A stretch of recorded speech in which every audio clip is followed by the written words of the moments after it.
Pipe 4 inch वाली pipe जो शौचालय के घर में चेंबर तक जाएगी शौचालय के, यह पाइप लगेगी।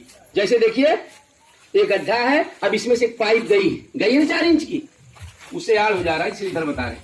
ये जो पाइप गई है, यह पाइप उसी 12, 13, 14 वाले रद्दे में लगेगी और उस रद्दे में जाम करके इसको ले जाएंगे कहाँ?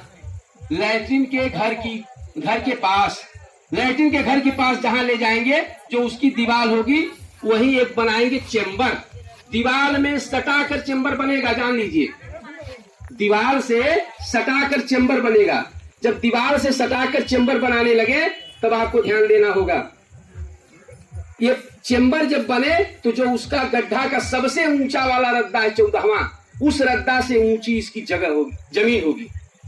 जो चेंबर बनेगा, चेंबर की जमीन उस गड्ढे के रद्दे से ऊंची बनेगी। समझ रहे मिस्त्री ना? बात समझ आई? ये ऊंची बनेगी। अगर ऊंची नहीं होगी तो ढाल नहीं होगी पाइप। अब पाइप ढाल नहीं होगी तो मल इसी चेंबर में इकट्ठा होने लगेगा, गिरेगा नहीं। इसलिए अगर 14वां रद्दा इसका जो है उससे एक रद्दा ऊपर करेंगे, 15वां रद्दा के बराबर आप इसकी जमीन बना लेंगे तो आपका एक रद्दा ऊंचा हो जाएगा चेंबर। जब एक रद्दा ऊंचा चेंबर होगा तो इससे जब पाइप जाएगी 3 इंच ढाल होगी। जब 3 इंच ढाल हो गई तो चेंबर में जो गंदगी आएगी वो बहकर आराम से गड्ढे में चली जाएगी। इसलिए दोनों को ये ध्यान देना है कि हम चेंबर में ऐसा लगाएं कि यह पाइप दोनों गड्ढों की तरफ जो जाती है, गड्ढे की तरफ 3 इंच ढाल हो और चेंबर की तरफ 3 इंच ऊंची हो, ऐसी बने। तो चेंबर की जमीन इस तरह से बना लेंगे। अब जमीन बनाएंगे तो जो पाइप है, पाइप की मोटाई भी मसाला देकर ऐसा बना देंगे कि उस चेंबर में पाइप की मोटाई के बराबर भी गंदगी न बचे। और इसके बाद उसकी दीवार बना ले। चेंबर जो बनेगा अंदर अंदर, ध्यान दीजिएगा, चेंबर के अंदर अंदर 1 फुट लंबा 1 फुट चौड़ा रखना है।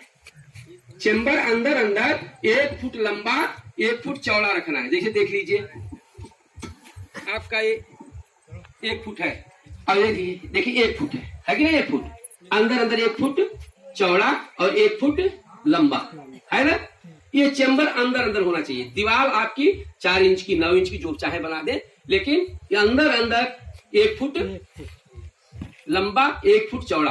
अब गहराई की बात है तो गहराई 1 फुट ऊंचा से कम नहीं करेंगे, ज्यादा कर सकते हैं, लेकिन कम भी करना है तो 1 फुट से कम नहीं करेंगे।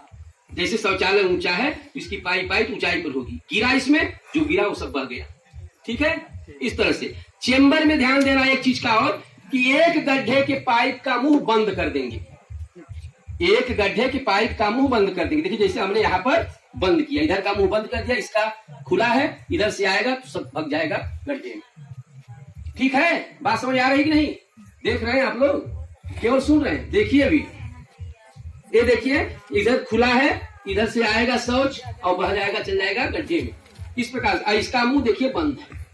बंद करने में एक सावधानी, बंद करने के लिए ढक्कन आता है, ढक्कन मत लगाइएगा। कह रहे वो तो बहुत आसान है, फट से पाइप में लग जाता है, क्योंकि यह शौचालय आपका जब ढक्कन खोलने का समय आएगा, पता नहीं 5 बरस की, 7 बरस की, 8 बरस, पता नहीं कितने बरस पर खोलने का नंबर आएगा। और जब खोलने का नंबर आएगा, पानी और शौच हमेशा उस चेंबर में जाता रहेगा तो उसका मुंह जाम हो जाएगा। एक बात, जाम हो या ना हो, लेकिन जब ये भर जाएगा गड्ढा तो चेंबर में भी उस समय गंदगी रहेगी।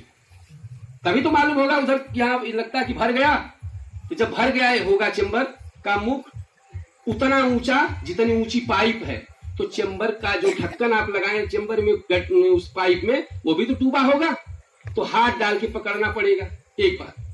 दूसरी बात, अगर उसको खींचने लगे किसी तरह से और खींचने में जाम हो गया, खुला नहीं, और संजोग से खींचते खींचते खुला एकाएक, तो पूरा छिट्टा मुंह पर आ जाएगा, पूरे शरीर पर। इसलिए उस पैसा लगा के बीमारी नहीं पैदा करना। तो करना क्या है? मुंह तो बंद करना है, सस्ता काम, महंगा नहीं। जुड़ाई हो रही है, मसाला अपने पास है ही, कमजोर मसाला लेकर, मिस्त्री से कहिए, कमजोर माने समझ लेना, हल्का मसाला, सीमेंट कम रहेगी, बालू ज्यादा रहेगा, उसको रख करके उस जो पाइप आ रही है गड्ढे की, उसके मुंह पर ईंटा लगा दीजिए। उससे फायदा क्या होगा, जब खोलना होगा तो घसीटना लेकर चाहे बेट लेकर ठुक ठुक 2 बार मारिएगा, खुल जाएगा, है कि नहीं। खोलेंगे बाहर से इसे 2 बार ठुक ठुक मारेंगे, खुल जाएगा। और खुल जाएगा, ईटा को उसी डंडे से टाल देंगे दूसरे तरफ, आराम से सब पानी इधर जाने लगेगा, तो दिक्कत नहीं होगी। तो पैसा लगा कि बीमारी क्यों पैदा करें, क्योंकि उस लैट्रिन के जो आया हुआ किसी का हो, हाथ डालने का मन कहेगा तो इस दिक्कत हो जाएगी। इसलिए यह काम